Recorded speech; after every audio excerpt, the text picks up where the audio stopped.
Bismillahirrahmanirrahim dan Assalamualaikum warahmatullahi wabarakatuh. Waalaikumsalam warahmatullahi wabarakatuh. Alhamdulillah alamin wa bihi nasta'inu ala umuri dunya waddin. Wassalatu wassalamu ala asrofil anbiya'i wal mursalin Sayyidina Muhammadin wa ala alihi wa sahbihi ajmain. Amma ba'd. Sebelumnya saya sebagai host ingin menyapa teman-teman semua dan selamat datang kembali di Fukinian, podcast kajian Islam dari Fuki Fasilkom UI. Dan sekarang kita sudah berada di episode 3. Nah, pada episode kali ini kita akan membahas sebuah topik yang mungkin akan sedikit menarik untuk dibahas karena topik yang kali ini itu sangat-sangat sering dibahas di kalangan anak muda. Salah satu kuncinya adalah karena topik kali ini kita akan membahas mengenai hubungan antar manusia, dan di dalam hal tersebut tentu yang dimaksud dari hubungan ini adalah tentang pasangan dari manusia tersebut. Tapi sebelum kita masuk ke pembahasan topik, kita akan berkenalan dengan pemateri kita. Halo Ustadz, Assalamualaikum. Waalaikumsalam warahmatullahi wabarakatuh. Bagaimana kabarnya Ustadz? Alhamdulillah sehat. Gimana antum? Sehat juga? Alhamdulillah sehat Ustadz. Mungkin teman-teman juga sudah pada tahu ya kalau misalnya pemateri kita kali ini itu adalah pemateri yang sama dari episode 2 sebelumnya. Itu tentang mahasiswa yang ambis. Baik teman-teman dan juga Ustadz, mungkin kita akan langsung saja ke materinya. Jadi materi yang bakal kita bahas kali ini yaitu tentang jodoh. Nah, di masa sekarang ini terutama di anak-anak muda, anak-anak remaja, ataupun anak-anak yang sedang dalam masa pertumbuhan, umurnya masih belum mencapai umur dewasa, itu seringkali sudah mulai terpikiran tentang siapa yang akan menjadi pasangan mereka di masa depan nanti. Namun dalam pembahasan masalah ini itu terdapat pemikiran yang berbeda antara laki-laki maupun perempuan, di mana pemikiran laki-laki itu biasanya berkata bahwa jodoh mereka ataupun pasangan hidup mereka itu harus dicari. Sedangkan perempuan sendiri berpikir bahwa jodoh mereka itu tentu akan datang sendiri. Jadi sebagai seorang perempuan itu mereka hanya menunggu hingga yang hari itu datang, yaitu hari di mana jodoh mereka ada, dan langsung mencari mereka itu. Jadi mereka hanya perlu menunggu saja. Nah, Ustadz, bagaimana sih sebenarnya pendapat mengenai hal ini? Untuk usia sekarang deh, untuk misalnya anak-anak mahasiswa ataupun yang baru lulus dan sedang mencari kerja, apakah jodoh itu harus kita cari ataukah kita menunggu saja biar dia datang sendiri itu, Ustaz? Dan ini pemikiran ini itu untuk berlaku untuk laki-laki maupun perempuan, Ustaz. Iya. Baik, jazakumullah khairan. Bismillah, alhamdulillah, assalatu wassalamu ala rasulillah wa ala alihi wa sahbihi wa man walah, wala haula wala quwata illa billah, amma ba'd. Tentang masalah jodoh, ya tentu ini terkait pemahaman kita terhadap qadha dan qadarnya Allah Subhanahu wa taala, tentang ketetapan dan ketentuan dari Allah Subhanahu wa taala yang merupakan salah satu di antara 6 rukun iman yang mesti kita imani, yaitu rukun iman yang ke-6. Di dalam definisi yang disampaikan oleh para ulama, yang namanya qadar atau takdir itu ada 2 macam. Pertama, ada yang namanya takdir mubrom, yaitu takdir yang mana kita tidak bisa menghindari, yang mana kita tidak bisa mengubahnya. Takdir mubrom. Contoh, ya kita menjadi orang Indonesia, terlahir sebagai orang Melayu Indonesia dengan warna kulit yang seperti ini, atau kita terlahir dalam kondisi seorang laki-laki atau perempuan, maka ini takdir mubrom, kita tidak bisa menghindar. Sifatnya given, kita terima jadi. Ya, kecuali ada orang yang ingin melawan takdir, ya, dia operasi plastik dan mengubah kelaminnya. Ya, tentu kita nggak membicarakan orang-orang seperti ini. Ya, tapi secara umum, ya Kita menerima seperti itu dan kita tidak bisa mengubahnya. Yang kedua, yaitu takdir mu'allaq. Ya, takdir mu'allaq, pakai ain, mu'allaq. Ya, yaitu takdir yang di dalamnya juga ada sebab-sebab upaya rasional dari manusia. Ada upaya ikhtiar manusia. Seperti selamat dari kecelakaan. Walaupun ujung-ujungnya yang namanya mati itu di tangan Allah, tetapi upaya untuk selamat dari kecelakaan di jalan raya, kecelakaan di tempat kerja, jelas di dalamnya ada upaya-upaya real manusia. Ini namanya takdir mu'allaq. Sehat, sembuh, sakit, prestasi di kampus, prestasi di tempat kerja, ini semua takdir mu'allaq. Contoh, ketika ada seorang mahasiswa, dia tidak belajar dengan alasan toh IPK tinggi atau tidak tinggi, rendah atau tinggi, dan seterusnya, itu ujung-ujung di tangan Allah juga, kata dia begitu. Nah, apa yang terjadi kira-kira ketika si mahasiswa ini ditandingkan dengan mahasiswa lain yang bersungguh-sungguh untuk belajar? Walaupun dia non-muslim, anggaplah dia non-muslim. Ya, si mahasiswa yang ini muslim, tapi dia hanya mengandalkan takdir, biarlah Allah yang menentukan. Ya, kalau memang Allah tentukan IPK saya 4, ya 4. Ya, kalau ternyata udah belajar ternyata 2 atau 3, ya seperti itu. Sementara yang satu lagi dia tetap berjibaku, berupaya belajar terus hingga akhirnya dia mendapatkan apa yang dia inginkan. Nah, ini menunjukkan bahwasanya konsep berpikir dari mahasiswa yang pertama ini keliru. Dia melupakan sisi-sisi sebab kauniyah. Ada sebab kauniyah, itu sebab-sebab alamiah yang memang seluruh manusia tidak bisa keluar dari sebab itu, yaitu upaya-upaya yang sifatnya sunnatullah kehidupan.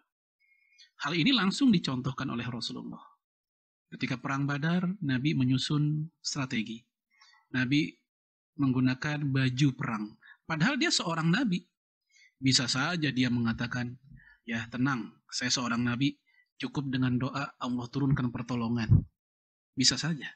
Tetapi Rasulullah tidak mengajarkan demikian. Tetap Rasulullah berjalan dengan sunatullah kehidupan. Beliau bikin strategi, bikin base camp. Ya, ketika perang Badar, ya dia pilih di sumur mana, lalu ada sahabat Nabi yang bernama Khabab ya bin Mundir memberikan ide untuk pindah ke tempat lain. Kemudian tadi ya Rasul pakai baju perang dan segala macam. Ini menunjukkan Rasulullah secara tidak langsung mengajarkan ke umatnya bahwa dalam memahami takdir itu juga mesti dibarengi dengan upaya-upaya real dan rasionalnya. Itulah yang kemudian para ulama mengatakan takdir mu'allaq. Takdir yang di dalamnya ada peran-peran manusiawi, ada usaha manusiawi, kemudian barulah kita serahkan kepada Allah. Termasuk jodoh. Nah, jodoh itu termasuk kategori takdir mu'allaq. Betul, jodoh kita sudah Allah tentukan. Ya, Allah berfirman, Subhanalladzi khalaqal azwaja kullaha mimma tumbitul ardu wa min anfusihim wa mimma la ya'lamun. Maha suci Allah yang telah menciptakan ya pasangan-pasangan semuanya. Baik dari apa yang ditumbuhkan oleh bumi atau dari diri mereka sendiri ya maupun dari mereka yang tidak mereka ketahui. Artinya di situ kita lihat prinsip dasarnya Allah menciptakan semua makhluk termasuk manusia itu sudah ada pasangan. Tetapi ya Rasulullah alaihi salatu wassalam menyontohkan dalam perilakunya tetap di situ ada upaya rasional. Nah, untuk memahami masalah ini dengan lebih sederhana, saya ambil contoh begini. Misal sebuah rumah. Ya, ini rumah sudah dikirim listrik oleh PLN. Menurut takdirnya ini rumah terang benderang karena listriknya sudah dikirim. Tapi ternyata penghuni rumah itu diam saja. Tidak nyalain lampu, tidak memasang lampu atau tidak mencet lampunya, tetap gelap juga. Kenapa? Karena dia diam, mereka diam. Coba kalau mereka bangkit, mereka pencet itu stop kontaknya atau apa misalnya, ya niscaya itu akan nyala. Kalau dia diam tidak. Artinya apa? Walaupun di situ sudah Allah sudah ditakdirkan nyala, ya sudah diberikan PLN dengan listriknya gitu, tapi mereka diam saja, tidak. Ya, artinya pintu-pintu rezeki, pintu jodoh udah ada. Tinggal mereka mesti bergerak, mesti bangkit untuk membukanya. Itulah kenapa Umar bin Khattab pernah mengusir seorang pemuda dari masjid yang hanya mengandalkan doa dan zikir saja. Ya, dengan alasan dengan doa dan zikir saja nanti Allah juga ngasih rezeki. Diusir oleh Umar dan dikasih modal gandum supaya dia nanam dan kerja sana. Artinya di situ Umar ingin melengkapi pemahaman anak muda ini, betul bahwa rezeki di tangan Allah, tapi raihlah dengan usaha nyata. Nah, sama, jodoh pun juga demikian. Dia di tangan Allah, tapi hendaknya ada usaha. Laki-laki ada usahanya, perempuan juga ada usahanya. Masing-masing ada usahanya yang disesuaikan dengan kondisi zaman dan kebiasaan atau tradisi di masing-masing negeri muslim. Walam biswab, itu dulu. Baik Ustadz, terima kasih atas penjelasannya. Namun selanjutnya ini, bagaimana sih sebenarnya cara atau usaha kita untuk mendapatkan jodoh tersebut? Apalagi sampai sekarang ini juga pemikiran tentang jodoh itu semuanya tetap berbeda di antara kalangan pria ataupun wanita, Ustadz. Seorang pria pun selalu dituntut bahwa dia benar-benar berkewajiban untuk mengejar jodohnya, sementara sang perempuan ini walaupun dia tidak melakukan apa-apa, jadi dia cuma tinggal duduk, diam, dan menunggu jodohnya datang sendiri, Ustaz. Iya. Jadi kalau laki itu identik dengan aktif ya, nyari-nyari gitu kan, searching lah gitu ya. Ya kalau perempuan mah tinggal nunggu aja, dicari syukur, nggak dicari ya udahlah tinggal tunggu. Nah, apakah betul seperti itu kan gitu ya? Sebenarnya mau laki mau perempuan tuh sama. Ya sama-sama berusaha, tapi memang dengan caranya yang berbeda. Ya konon katanya perempuan itu lebih cenderung pasif, nunggu aja, nunggu ada yang ngelamar. Tidak juga. Kalau kita lihat di dalam sejarah ada seorang wanita mendatangi Rasulullah Shallallahu Alaihi Wasallam. Ini kisah ada dalam hadis Sahih Bukhari. Itu wanita mendatangi Rasul dan menawarkan dirinya kepada Rasulullah Shallallahu Alaihi Wasallam untuk dinikahi oleh Rasulullah. Tapi saat itu Rasulullah mengatakan main di hajatan minan nisa. Ya saya lagi nggak mau nikah, Rasul lagi nggak ada keinginan buat nikah gitu. Maka Rasul pun menawarkan ke para sahabat, ada nggak di antara kalian yang pengen nikah? Ternyata ada para sahabat yang ingin nikah. Maka dipertemukanlah dengan sahabat itu. Nah ternyata sama-sama mau dan tertarik. Ya udah kita lihat dari kisah ini. Ini kisah valid dalam kitab Sahih Bukhari.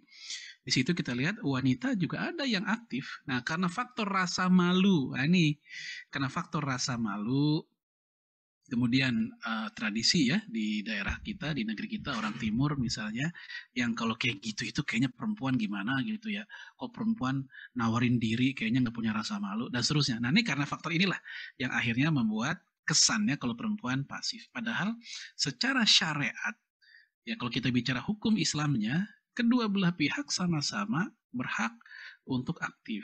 Tinggal caranya aja yang barangkali kita lihat disesuaikan dengan kondisi zaman, tempat, dan seterusnya. Yang penting jangan sampai ada hal-hal yang melanggar syariat kita. Begitu. Jadi sekali lagi, aktif itu bukan hanya milik laki-laki, perempuan pun juga silakan. Ya baik berupa dengan nanya ke teman, ke orang tua teman, atau ke orang tua sendiri, atau misalnya ya kalau kita punya teman pengajian ke teman-teman pengajian, atau kita ada guru ngaji kita nanya ke guru ngaji, itu bagian dari upaya aktif kita. Jadi bukan hanya di kamar, ya nungguin ya syukur-syukur ada cowok datang, ya ada datang tapi ya teriak paket, ya itu cowok tuh biasanya tuh yang datang begitu. Tapi belum tentu dia pengen ngelamar perempuan, dia lagi pengen nganterin barang gitu kan. Jadi sekali lagi secara fikih nggak ada masalah. Cuman tadi saya katakan disesuaikan dengan kondisi dan cara-caranya tetap elegan supaya tidak ada kesan itu wanita tidak punya rasa malu. Kalau miswab ya. Oke, baik Ustaz, terima kasih. Mungkin pertanyaan yang selanjutnya yaitu apakah jodoh kita itu sudah dapat kita tebak itu melalui dari sikap dan perbuatan kita gitu, Ustaz. Jadi gimana ya? Jadi tentang perihal jodoh ini kita sudah bisa mengetahui siapakah, sifat bagaimanakah dari jodoh kita itu tergantung dari kita melihat seperti apa diri kita waktu sekarang gitu, Ustaz. Iya, baik. Memang kalau kita perhatikan ya di dalam Al-Qur'an, memang Allah sendiri menceritakan laki-laki yang baik akan diberikan untuk wanita yang baik. Ya, wanita yang buruk juga biasanya untuk laki-laki yang buruk juga gitu. Artinya dari situ kita udah bisa memberikan istilahnya prediksi. Kalau kita mau tahu bagaimana kondisi istri kita atau suami kita kayak apa begitu ya, maka itu kelihatan dari kita sendiri gimana, kita soleh apa enggak gitu. Dalam hadis juga dikatakan almaru ala dini khalili. Kualitas agama seseorang itu tergantung ya bagaimana kualitas teman dekatnya, kondisi agama teman dekatnya. Ya. Nah, kita yang paling dekat siapa dalam hidup? Tentu pasangan hidup. Jadi kalau kita mau tahu kesolehan diri sendiri, lihat sejauh mana kesolehan pasangan hidup. Nah, oleh karena itu, dari situ kita sudah bisa paham bahwa sebenarnya ya jodoh seseorang itu ada mi'yar. Mi'yar itu cermin. Kalau kita mau tahu jodoh kita kayak apa, soleh atau enggak, ya lihat kesolehan diri kita seperti apa. Nanti silakan bisa dicek ya dalam surat An-Nur ayat 26, al-khabithatu lil khabithin. Bahwasanya laki-laki yang jahat untuk perempuan-perempuan yang jahat, atau perempuan yang jahat untuk laki-laki yang jahat. Wal khabithuna lil khabithat. Ya, laki-laki ya al-khabithun yang buruk juga buat perempuan yang buruk. Wat thayyibatu lit thayyibin. Sementara wanita yang baik-baik juga untuk laki-laki yang baik-baik.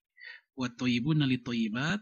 Sementara ya laki-laki yang baik untuk perempuan yang baik dan seterusnya. Kayak begitu. Nah, kalau ada kasus, ya namanya kasus itu selalu ada pengecualian. Itu untuk ibroh, untuk pelajaran, seperti antara Nabi Nuh dengan istrinya. Itu untuk pelajaran. Atau Nabi Asiyah, ya wanita solehah dengan Fir'aun, Ramses kedua. Ini untuk pelajaran, itu pengecualian. Tapi umumnya baik dengan baik, buruk dengan buruk, umumnya begitu. Kalau ini yang dimaksud, kita bisa melihat, ya seperti itu memang. Tapi kalau spesifik, dalam artian udah tahu, kayaknya jodoh saya si Anu dah tuh, kita nggak sampai sejauh itu. Ya, rojmam bil goib. Itu namanya menerka yang goib. Selama seseorang belum akad nikah, maka selama itu pula kita belum berani mengatakan seseorang itu adalah jodohnya. Betapa banyak orang yang sudah lamaran ya, udah bikin undangan, udah disebarin undangannya, menjelang hari H pernikahan batal. Jangankan menjelang hari H, pagi hari menjelang akad ada kan yang batal. Entah yang perempuannya kabur, entah yang lakinya kabur, itu tanda memang mereka belum jodoh. Maka seseorang dikatakan berjodoh itu ketika jelas akad nikah. Ketika orang sudah akad nikah, udah emang jodohnya udah gitu. Ya, jadi kita nggak bisa nebak juga, wah ini kayaknya jodoh saya nih. Tahu dari mana? Ya perasaan sih begitu. Sulit. Kenapa? Selama belum terjadi akad nikah, kita nggak bisa mengatakan dia jodohnya. Ya, walaupun berharap boleh, sekedar berharap boleh. Tapi selama belum terjadi akad nikah, dia tidak dikatakan sebagai jodohnya. Walau miswab. Ya. Oke, Ustadz. Jadi mungkin saya bisa menarik sesuatu dari pernyataan tadi. Jadi kalau misalnya ada seorang pemuda yang pada saat sekarang itu sifatnya buruk sekali, kayak dia sering melakukan dosa, dia tidak rajin sholat, dia jarang ibadah. Nah, berarti cerminan pasangannya, cerminan jodohnya adalah buruk juga seperti dia. Namun apakah jika dia sepanjang hidupnya ia pun tiba-tiba setelah mencapai semacam suatu titik terjatuhnya dia, kemudian dia mencoba untuk bangkit dan berubah semuanya, apakah selama ia belum nikah maka jodohnya juga tetap akan mengikuti perubahan sifat dia yang sekarang, Ustaz? Iya. Kalau dia memantaskan dirinya untuk mendapatkan yang lebih baik ya dari sebelumnya, dia semakin baik dari sebelumnya, ya insya Allah ya Allah akan berikan dia sesuai dengan kualitas dia seperti apa. Ya, sebenarnya secara rasional juga ya logika manusia seperti itu. Karena orang baik biasanya hanya akan mau menikahi yang baik-baik juga. Ya, sebelum kita berbicara masalah ayat yang tadi itu ya, secara rasional juga begitu. Bahkan mohon maaf, sejahat-jahatnya preman, tapi pas ditanya ya tentang masalah perempuan atau istri pendampingi hidup, tetap aja dia nyari yang solehah juga. Biasanya begitu. Ya sebagaimana mohon maaf, ya wanita-wanita yang anggaplah yang apa istilahnya tuh, yang PSK atau apa ya, kalau mereka ditanya mau punya suami yang soleh, pasti mereka juga maunya yang soleh gitu. Ya, kalau bicara ideal, masing-masing maunya seperti itu. Tapi karena mereka tidak memantaskan diri mereka, mereka tetap berkubangan dalam maksiat-maksiat besarnya, ya orang akan berpikir, orang soleh akan berpikir, kok saya sama yang kayak gini? Enggak deh. Nah gitu. Oleh karena itu secara rasional orang juga akan menarik diri gitu, akan menghindar kalau seandainya dijodohkan dengan yang seperti itu. Ya, kamu bapak nikahin ya sama dia, sama yang mana pak, yang mana ayah calon saya si itu. Kaget ternyata calonnya itu mohon maaf laki-laki yang terkenal sebagai preman, penjudi segala macam. Pasti si perempuan yang baik dia akan mikir juga, enggak. Kenapa? Ini bukan dia menolak takdir, tidak, karena ini bagian dari takdir mu'alak tadi yang di dalamnya ada memang ikhtiar manusiawi. Wallahu a'lam bishawab. Ya. Baik Ustadz, ini mungkin ada satu pertanyaan sebelum pertanyaan yang paling terakhir, itu tentang masalah yang dijodohkan Ustadz.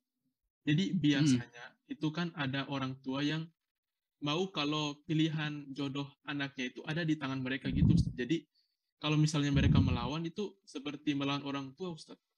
Bagaimana tentang hal itu? Ya.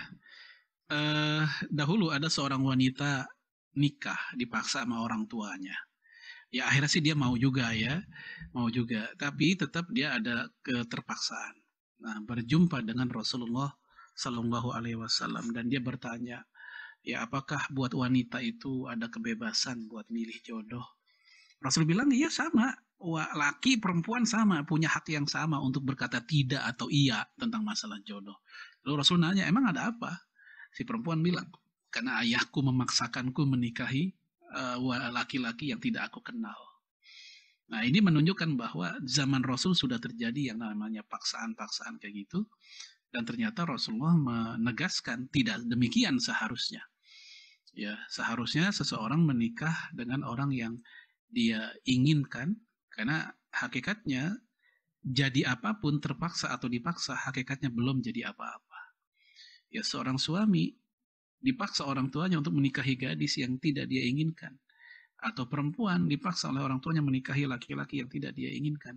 Hakikatnya mereka, hakikatnya ya seakan-akan seperti belum menikah, walaupun secara de jure udah nikah, de jure udah nikah secara hukum, fikih udah nikah gitu. Tapi dalam kehidupan rumah tangga mereka seperti tidak akan menikmati. Ya, perempuan yang ada di sampingnya seolah-olah seperti kedebong pisang. Atau bagi si perempuan, laki-laki yang ada di sampingnya seakan-akan seperti batang pohon yang tergeletak. Kalaupun mereka melayani satu sama lain bukan karena kesadaran, tapi karena faktor kewajiban semata-mata syariat aja. Ya, udah jadi suami, udah jadi istri, ya harus gimana lagi, begitu. Nah, ini kan bahaya, ada bom waktu yang tersimpan, yang suatu saat akan meledak. Oleh karena itu, ini pelajaran buat orang tua, sebagusnya menikahkan anak itu ya tidak mendikte ya, diberikan apa namanya pilihan-pilihan, diberikan pertimbangan, silahkan, tapi keputusan akhir tetap di tangan anak. Orang tua silakan ngasih pandangan, maunya bapak sih kamu nikah dengan laki-laki yang begini, yang soleh, gini gini gini. Ya syukur-syukur sih dia pendidikannya seperti ini. Itu namanya pertimbangan. Tapi kalau keputusan tetap di tangan anak. Ya, keputusan gimana? Selama keputusan itu dia lihat pilihannya benar. Ya, kecuali kalau pilihannya jelas buruk, ternyata beda agama misalnya. Ya, kalau udah beda agama jelas orang tua berhak untuk mengintervensi, apalagi kalau anaknya masih gadis. Ya, kalau atau mohon maaf pilihan si anak ini laki-laki yang ahli maksiat, atau pilihan si anak yang laki ya perempuan yang juga suka ahli maksiat, perempuan yang nggak bener lah gitu. Orang tua tahu, nah kalau udah kayak gitu orang tua turun tangan. Supaya apa? Supaya orang tua nggak termasuk kategori yang membiarkan anaknya bermaksiat begitu. Itu kalau konteksnya itu ya. Tapi kalau pilihannya pas orang tuanya lihat, oh ini baik-baik aja kok, soleh-soleh aja. Adapun masalah penghasilan yang belum seberapa, toh dulu saya waktu awal nikah juga begitu. Itu pikiran orang tua harusnya. Ya, jangan harus udah ideal. Pokoknya mantu saya paling nggak harus udah punya rumah dan mobil. Ini orang tua ini lupa. Dulu zaman dia nikah pun dia juga belum langsung seperti itu kan. Butuh perjuangan dulu. Walam biswab. Ya. Oke, baik Ustaz. Jadi apapun yang terjadi tetap urusan jodoh itu tetap diserahkan di tangan anak sendiri. Jadi orang tua hanya Iya. bisa mempertimbangkan, tapi dia tidak bisa secara memaksa, Iya. secara eksplisit Ya, memaksa. betul. Ya pertimbangan akidah, pertimbangan akhlaknya dan seterusnya itu yang disampaikan. Iya. Oke, ini mungkin yang paling terakhir. Eh, Saat ini nih Ustaz, mungkin di waktu-waktu sekarang, waktu umur saya ataupun waktu eh, waktu kuliah sampai lulus kuliah, itu apakah waktu yang ideal untuk mulai memikirkan tentang jodoh atau gimana Ustaz? Ataupun saran Ustadz, Ya. di umur berapakah kita sudah mulai melakukan pencarian terhadap jodoh tersebut? Ya ini memang nggak bisa dipukul rata ya. Masing-masing orang tuh beda ya perkembangan kejiwaannya, psikisnya, termasuk juga kondisi keluarga besarnya, seperti apa kebiasaan mereka. Bahkan juga mungkin termasuk dia ini fenomena orang kota atau desa. Kalau orang kota ya nih umur 25 atau 24 belum nikah mungkin belum jadi bahan omongan. Tapi desa orang kampung umur 25 perempuan belum nikah itu udah jadi bahan gunjingan. Waduh, perawan tua katanya. Sementara kalau di fenomena kota umur 25 perempuan belum nikah mungkin masih dianggap biasa gitu. Artinya ini ada pertimbangan-pertimbangan yang tidak linear ya diputuskan kapan yang paling pantas nikah. Tapi yang jelas ketika seorang muslim dan muslimah secara fisik, secara pemikiran, secara psikologis dan secara ekonomi sudah siap ya nikahlah berapapun itu usianya. Termasuk nanti kemudian ketika sudah mampu apa ya mengkondisikan orang tua dan keluarga besar. Saya pribadi dulu memikirkan pernikahan tuh dari SMA kelas 2 udah kepikiran. Ya, kawan-kawan saya ada yang mikirin nikah itu di SMA kelas 3, ada yang malah kelas 1 udah mikirin nikah, ada juga yang baru pas kuliah. Beda-beda. Ada juga yang kepikirin nikah ketika setelah lulus. Emang masing-masing orang tuh beda. Yang jelas tadi, ketika semua perangkat persiapan itu sudah ada, mau dia sebelum lulus atau sudah lulus, silahkan. Selama orang tua juga udah setuju dan persiapan-persiapan ya yang dilakukan oleh keluarga besar juga ada siap, silakan lah, nggak ada masalah gitu. Jadi sekali lagi ini nggak bisa dipukul rata ya. Jadi dikembalikan ke kesiapan kondisi masing-masing orang, kondisi tadi ya, fisik, psikis, finansial, pengkondisian keluarga gimana. Jadi nggak ada angka usia yang ini. Kecuali kalau konteksnya hukum negara, ada tuh ya dalam undang-undang perkawinan kalau laki-laki berapa tahun, perempuan berapa tahun tuh ada. Tapi kita nggak bicara itu. Kita bicara bagaimana sebagusnya yang diambil ketika orang ingin nikah tuh kapan yang paling tepat dia putuskan. Itu yang paling tepat ya ketika dia sudah benar-benar siap gitu. Kalau misalnya, ya. Baik Ustadz, mungkin terima kasih atas penjelasan semuanya. Dan pertanyaan terakhir tadi mungkin menjadi pertanyaan penutup untuk sesi pertemuan pembahasan materi kita pada malam hari ini. Jadi bisa saya tarik kesimpulan berdasarkan pembahasan kita sebelumnya bahwa jodoh itu merupakan takdir muallak, di mana takdir tersebut memang sudah ditentukan sejak awal, tapi kita juga perlu ada usaha rasional untuk menggapainya, baik laki-laki maupun perempuan. Terus yang kedua, jodoh tersebut kita tidak bisa diintervensi oleh siapapun. Bahkan kalaupun orang tua kita itu hanya bisa memberikan sebuah pertimbangan, tetapi secara langsung ya tidak, orang tua kita tidak bisa memaksa kita untuk menikah pada pilihan siapapun. Karena semua jodoh tersebut berasal dari kita sendiri. Dan yang paling terakhir adalah bahwa untuk pernikahan tersebut merupakan pilihan kita, apa kita sudah siap atau belum sebelum kita masuk ke jenjang pernikahan. Baik, itu mungkin saja kesimpulan kita pada hari ini, teman-teman dan Ustadz. Wabillahi taufiq wal hidayah, dan mohon maaf jika terdapat salah kata dalam podcast ini. Akhir kata, wassalamualaikum warahmatullahi wabarakatuh, dan sampai jumpa di episode berikutnya. Waalaikumsalam warahmatullahi wabarakatuh. Ya, saya pamit ya. Assalamualaikum. Waalaikumsalam.